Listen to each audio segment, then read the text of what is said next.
Hey everybody, EK Endurance Coaching here again. Got a little bit of a topic here for you. Kind of a little bit of an off topic, kind of a weird topic.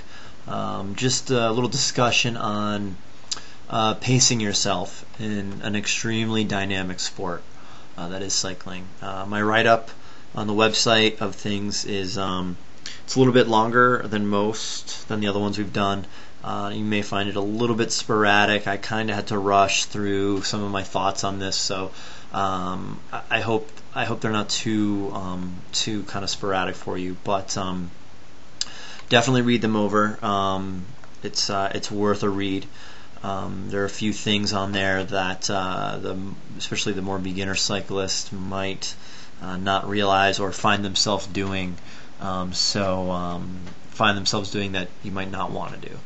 So definitely kind of read through that, and I want to kind of go over a little bit of it and talk about one of the things, the heart rate decoupling. Joe Friel has put up. It's kind of one of his concepts that he's come up with. I think it's valid. I think it's worth checking out. You can definitely go to the website, the trainingpeaks.com website, and it's in their blog.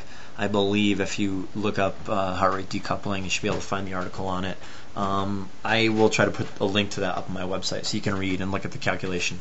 But first of all, cycling is an extremely dynamic sport, and I write a little bit in here in my little blurb today about, if you take any variety of physical intensity and you add to that changing elements of terrain, of wind and other environmental factors, of cadence, different gear selection, stuff like that, you've got a million different intensity levels that one could go through on any particular bike ride. And because of that, we have the sport that we have. We have cycling. You add into that, drafting, which is a huge, can affect you on the bike in a huge way. You have the sport of road cycling. That's why it is what it is. That's what makes road cycling so exciting and tactical. And even for the time trialist or triathlete, all these different environmental effects and effects on terrain, it can really makes for an extraordinarily dynamic sport. But one of the things I talk about some different methods of pacing yourself and analyzing how you pace yourself for using heart rate or using power. And one of the things that I just want to go over real briefly with you is the heart rate decoupling. And it's a method that Joe Friel came up with about using your heart rate and power together to find out how much you fatigue over the course of a particular ride.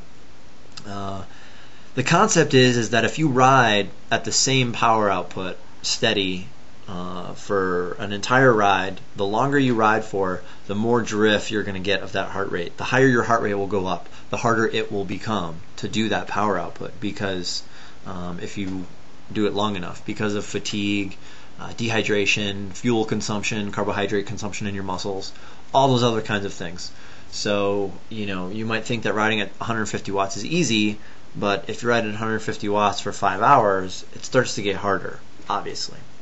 This breaks that down into a mathematical way that you can actually look at it and calculate it. So go to the website, his website, and it's worth read. The article is definitely worth a read, and to check out maybe some of your power files that you have. There's a few things on there that he doesn't talk about that I think are worth of note. First of all, it's one tool. It's one analyzing tool. Don't take it as the end-all be-all, okay? Also, like any testing that you would want to do, or any kind of analyzing of your training or particular workouts, analyzing one day, one test, one race, isn't the best thing. It's definitely valid. It happened. You did it or didn't do it, but you really need to collect as many data points as possible. Collecting lots of data and having several different tests or races to analyze from is a good thing. The more the better, almost. the longer in his article, the longer you ride for, the more fatigue you're going to build up. And whether you're a beginner rider or a pro tour rider, the longer you ride, the more decoupling that you're going to have. Which begs the question, what length ride should I use for, before the decoupling rate is obviously going to be a higher percentage than I look. We're going to talk about that tomorrow. Also, the increased intensity, the higher your intensity, the higher rate of decoupling you're going to have. I have found with athletes and with myself, and also the variability. The more variability to that intensity, the more decoupling that you're going to have, because of a lot of factors. Some of them, which I listed there under heart rate, what can affect heart rate. You do use normalized power. You're supposed to use normalized power for those of you wattage geeks out there. To do this decoupling thing.